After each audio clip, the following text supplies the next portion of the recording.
নেতা কর্মী এদের কৃতজ্ঞতা জ্ঞাপন করতেছি, যারা নাকি এই শহীদ পরিবারের সর্বার্থে এরকম ভাবে দোয়া আয়োজন করছেন, এদেরকে আমি ধন্যবাদ জানাই।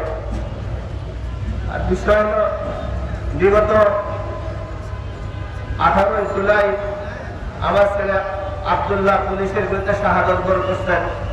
তো আমরা বড় মর্মাহত যে আমরা চাই বাংলাদেশে আর কখনো যাতে এরকম কোনো দুর্ঘটনা না ঘটে, সামনে যে কোনো মার বাবা কোনো বাবার বুক খালি না হয়।